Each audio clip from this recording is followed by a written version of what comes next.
don't know what you're going to expect when you get to heaven. Because Lord knows when I see Jesus,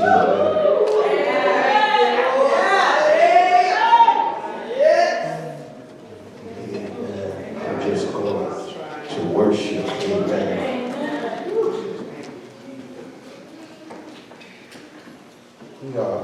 As you know, our theme for this year is making room for Jesus.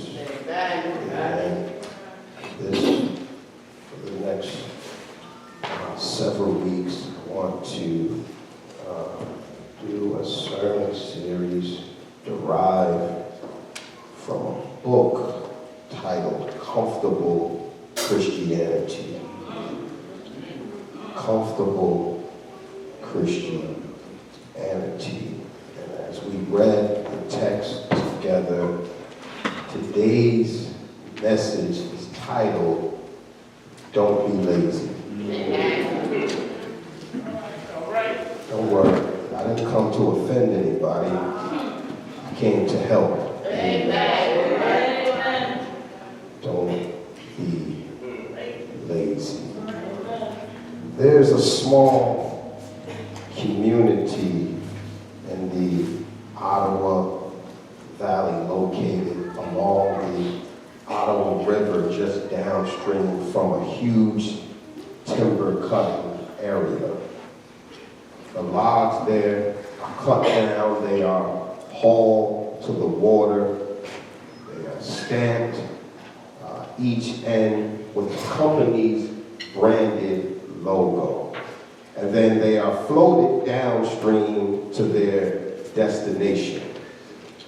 Now, it had become illegal for the practice of people along the river that were fishing out of the water to saw the ends off these logs and build houses and garages with them. The local minister had heard about that the people were chipping pieces off the logs without permission, and they were building homes and building garages for their own personal gain. So the local pastor became upset because a lot of the parishioners were a lot of the individuals who were doing the practice. And so the following Sunday, he preached a sermon titled, Thou Shalt Not Steal. And at the conclusion of the service, as the people walked out of the church, all remarked about what a fine address, sermon he had preached. And the preacher knew instantly that they had totally missed the point. So the next Sunday, he preached much about the same sermon, condemning theft. But this time, the title of the sermon was, Thou Shalt Not Cut the Ends of Other People's Logs. Everyone, this time, getting the point dead on, hung their heads low as they left the church. And of course, the pastor had to leave to go to another church. But the people got the message. And we get the point too. If I had titled this message, Integrity of Our Work, or An Honest Day's Work for an Honest Day's Pay, most people would probably leave very happy. But unfortunately, God told me to title this message, Don't Be Lazy. See, that's nice and comfortable for it to be a nice and easy name. For a pastor on Super Bowl Sunday to come and make you feel good and you won't leave upset. But won't you please let me tweak you a little bit today? And let me add a little more substance to the meal that I'm getting ready to prepare for you. What would you think if today's title was Professionals File Falsified Tax Forms? Or Assembly Line Workers Sleep on the Job? Or nurses and secretaries are on the phone all day while people are being sick and pressing a button for help. Did I come down your street yet? Or plumbers regularly overbilling churches. We had one of those guys. Guy was ripping the church off for about 15 years. And when I tried to tell him to do the right thing, he thought I was crazy. He looked at me, looked at Caleb, looked at, I've been ripping y'all for 15 years. You think I'm gonna stop now? What about pastors stealing money from churches? What am I really claiming? Just as Paul was writing to the church in Thessalonica, there are some among us who lack motivation. Amen. And as a result of us lacking motivation, right, we lack integrity and good work habits. Amen. I don't expect to get too many amens today. When Paul was writing to the folk in this thriving port of Thessalonica, he was urging the Christian community to move away from idleness, from comfortability, from complacency. See, because being comfortable, being complacent, being just staying the way you are will make you lazy.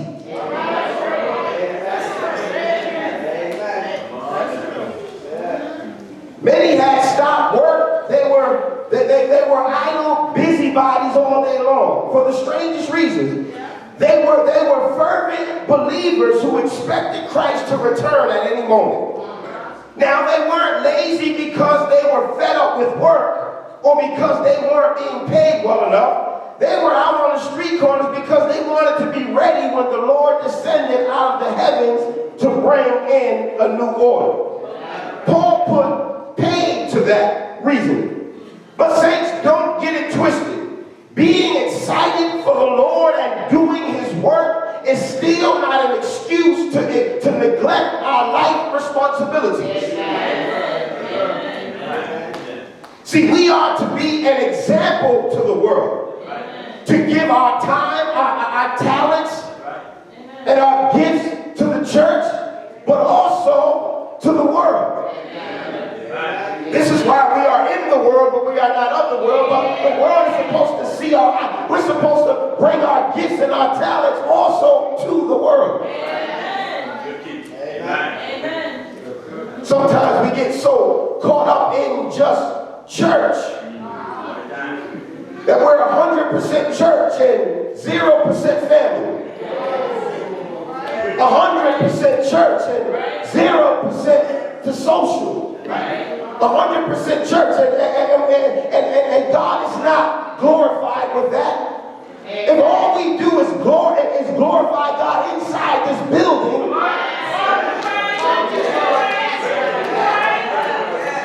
if we don't spend time, all we do is spend time in the church, we don't spend time with our families, all we do is we're on the job and all we doing is church work and we're not rendering unto Caesar what is Caesar, and you messing up that hamburger that person came through the drive-thru with.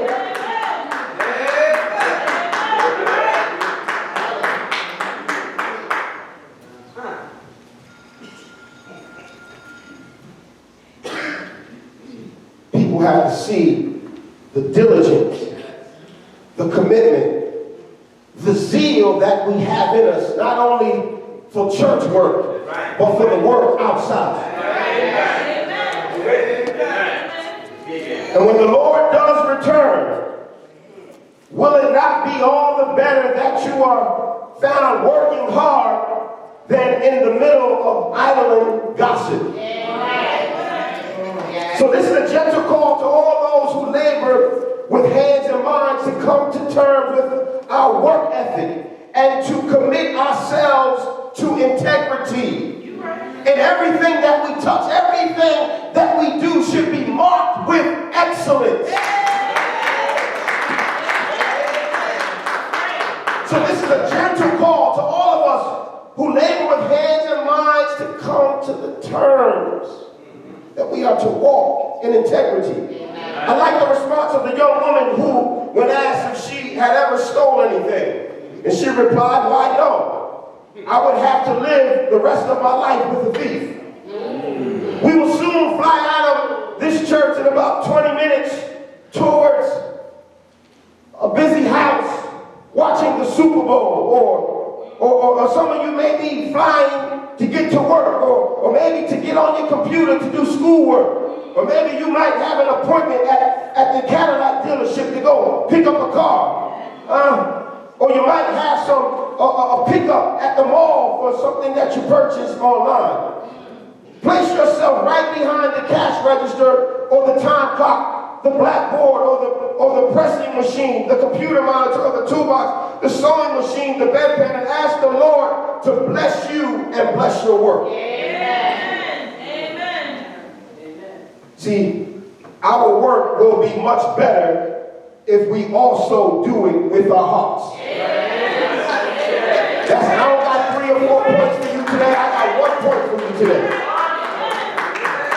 That your work will be much better if you not only do it with your hands and your mind, but with your heart. This is why it is said that when you find something that you love to do, that is the first day that you stop working.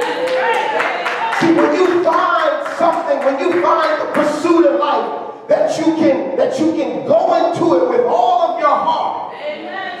It doesn't matter what you go through. It doesn't matter who rejects you. It doesn't matter how mean your boss is. When you do something out of the love of your heart, no devil in hell can stop you. When you do the work of the Lord out of your heart, it doesn't matter how people treat you. You know that you're doing it out of the bottom of your heart, and you're doing it because you love the work, and you do it for God. It doesn't matter how you treat me. It doesn't matter if you talk about me. It doesn't matter if you like me. Because I'm doing this because I love to do it.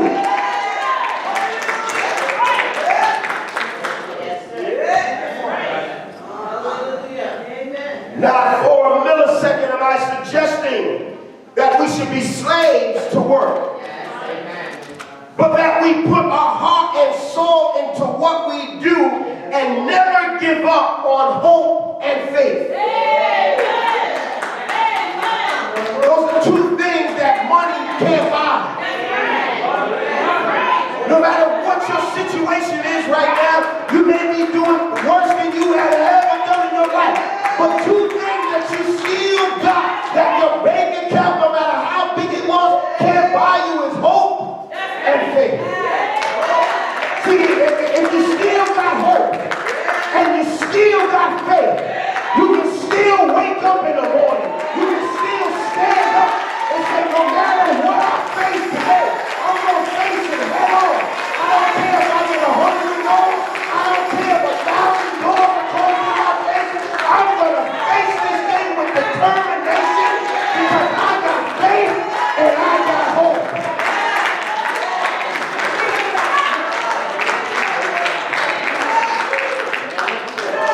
Oftentimes we give up on ourselves due to a bad experience or rejection. And as a result, we tend to go into future tasks with a half approach. Just listen to the excuses for doing less than an excellent job. I'm not paid enough. My company or my employer takes me for granted. I've been bypassed by a less competent person for a promotion. I can't stand my coworkers. They gossip, they try to set me up, they slander, they talk about me.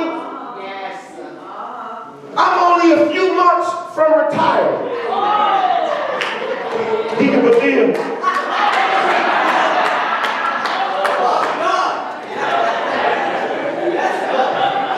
My job is full of chaos and drama. A wise industrial engineer who knows machinery inside out once said this: machines are reliable And then afterward, he rolled his eyes and went on to say, but people are intrinsically unique. Amen. Church people are unique too. In most workplaces, we have to cope with both machine and people. A boss called one of his employees into his office. He said, Bob, you've been with the company for just under a year. He said, you started off in the mailroom. And 1 week later, you were promoted to a sales position. And 1 month after that, you were promoted to district manager of the sales department. He said, just in a short 4 months later, you were promoted to vice chairman. And now it's time for me to retire, and I want you to take over the company. What do you have to say about that, Bob? He says, thanks. Thanks, the boss replied. Is that all you have to say? He says, I suppose not. He said, thanks, Dad.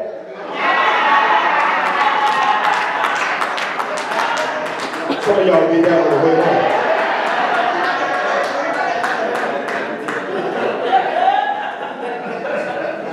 See, there are a lot of reasons that we could be discouraged.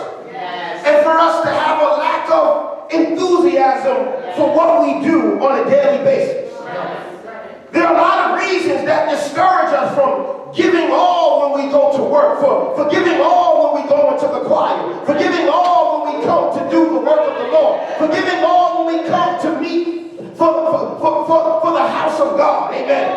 The disappointments and frustrations must be dealt with, but they should rarely be used as an excuse to slip and falter in our own work values, especially the work for the Lord. And not because other people frown upon us, not even because the preacher preached about it, but because we lose our own self-worth.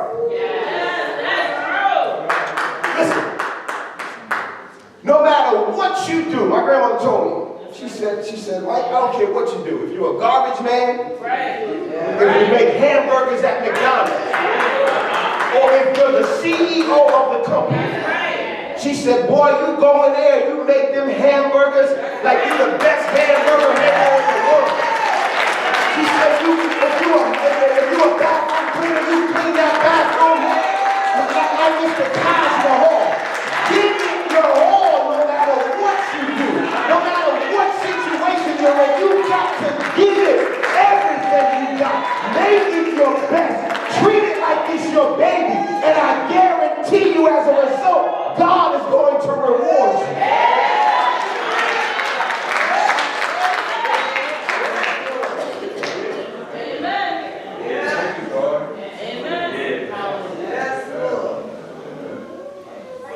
Paul says, my brothers and sisters, do not grow weary in doing what is right. Amen. In other words, sometimes we get so frustrated in giving our best, and sometimes we're not appreciated. Sometimes people may not say thank you. Sometimes people may even say, I'm not going to say that.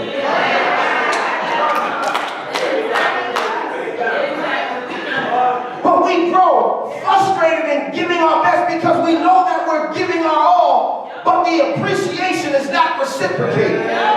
But I came to tell you today that no matter what you do, no matter how you're treated, no matter how much you are not appreciated, give it your all because you're doing it unto the Lord. Even if the people don't see you, nobody may pat you on the back, nobody may ever give you a Christmas card. But know that when you reach glory and you get to heaven, God is going to give you a crown.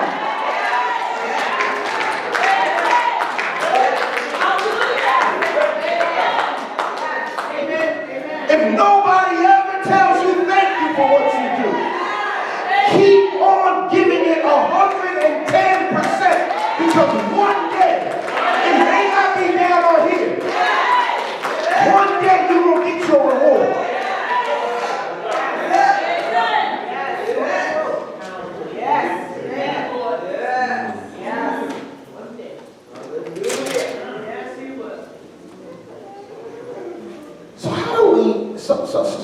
do we refrain from being lazy? Paul gives us a few things that we can learn from the text here. The first thing he tells us is to avoid lazy people. I know it sounds a little harsh, but that's what the word says. I think it's around verse 6 or verse 7. He says, avoid lazy people. In other words, Deacon Bell, if they're lazy, just leave them alone.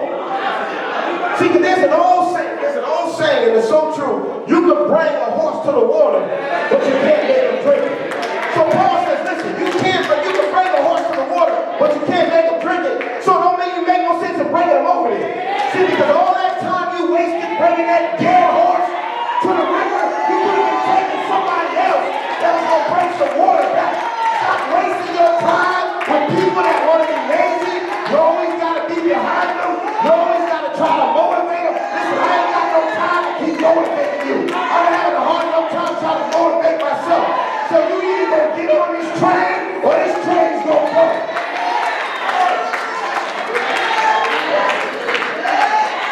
You can be mad, you can talk about me, I don't care.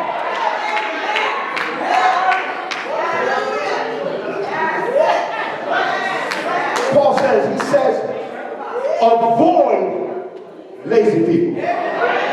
That's what the text says. He says avoid them. He says avoid them. Isn't that what he said? Pull up those verses there for me, Sister Nicole, please. I believe it's around verse 8. He says in the name, he says, Lord, go back to 6 for me.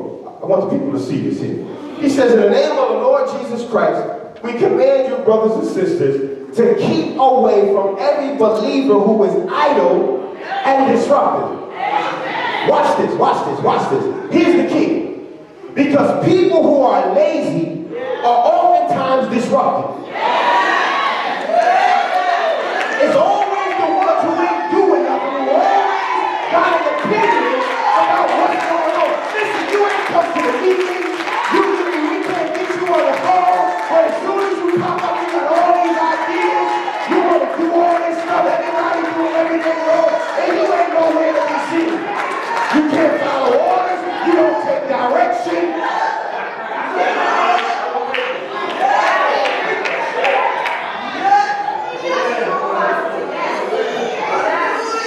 So Paul says, leave alone.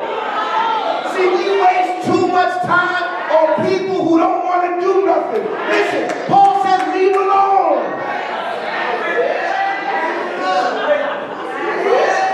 Let them be.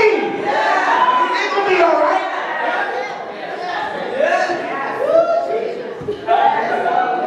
In verse 7, he says, for you yourselves know how you ought to follow our example. He says, we were not idle when we were with you. See, this is why you got to have leaders, right, who know how to roll up their sleeves and get in the mix with you.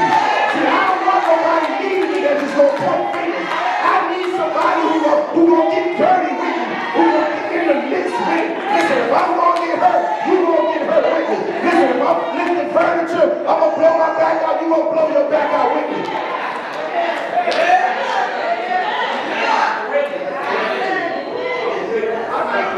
Listen, I can talk about it because I live it. I went over to Sister Tiffany's house about a year ago. Uncle Paul, they need to move. Me, Phil, it was, matter of fact, it was just me and Phil. Went over to the house.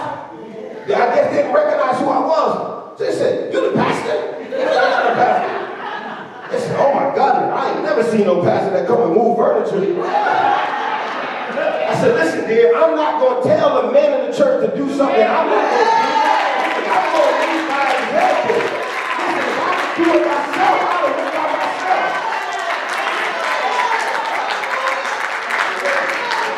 I could have made the phone call if I wanted to.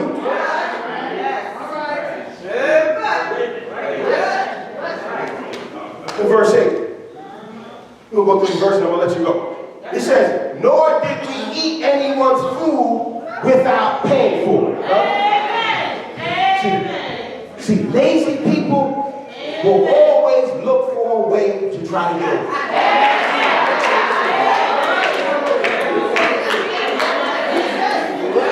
And it's funny because them jokers, you take them out to dinner and they gonna order the most expensive thing on the menu. You order tuna fish and you pay it. They order filet mignon. They in the back ordering sushi and all kinds of stuff. They got 30 cents. They ordering milkshakes. You drinking water with extra lemon. You getting sugar water. They ordering iced teas and mimosas.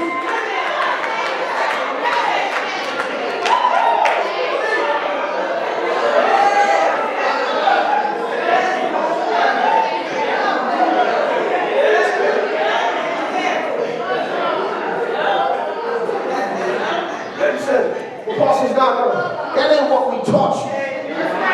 We didn't teach you to be smooching on people.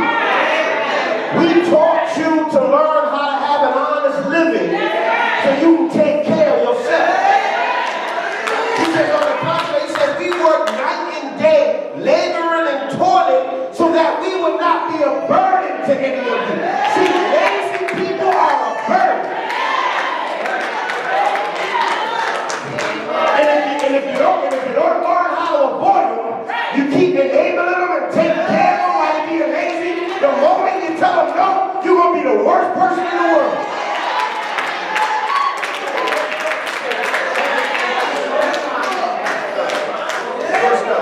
Verse 9. He said, we did this not because we have the right to such help, but in order to offer ourselves as a model for you to imitate. This is why leaders, this is why we got to go to the house first and move the furniture before we call somebody, because we have to be the model for the people to imitate, to know that this is about service. This is about getting your hands dirty, not sitting back, pointing fingers.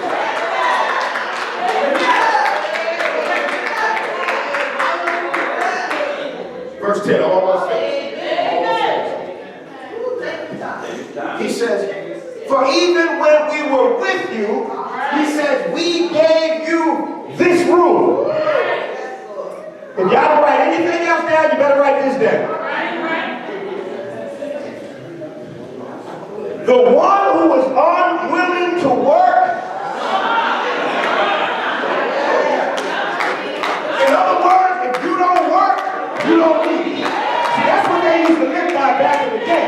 That's why we got so many lazy folk now, because when they're lazy, we still feed them. No, we got to tell them, no, you want to be lazy, you don't want to do no work, then guess what? You're going to starve. Oh, that sounds mean preaching. No, that ain't mean. That's good teaching. That's good discipline. You don't work, you don't eat.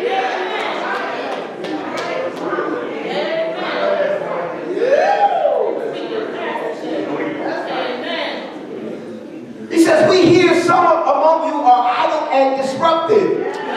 He says, they are not busy, they're busybodies.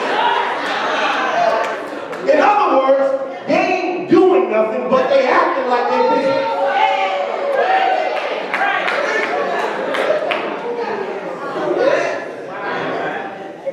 Acting like they're doing this and acting like they're doing that, but really they ain't doing nothing. But they do one thing, they run that mouth. They burn 1,000 calories a day running that mouth.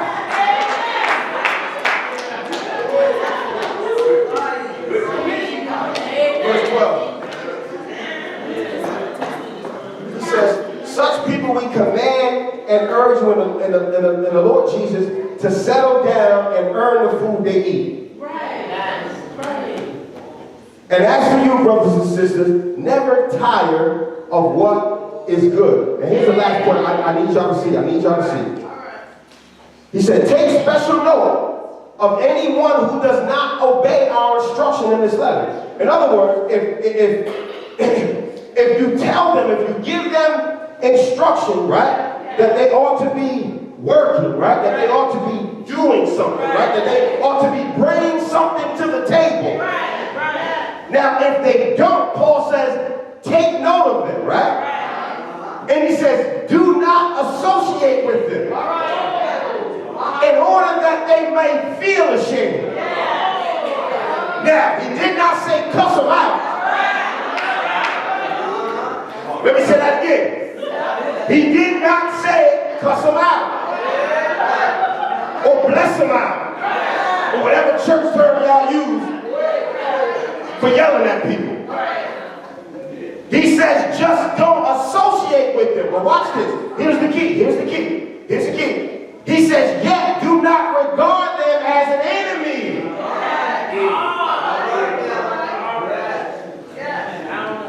See, there's a thin line there when we correct people.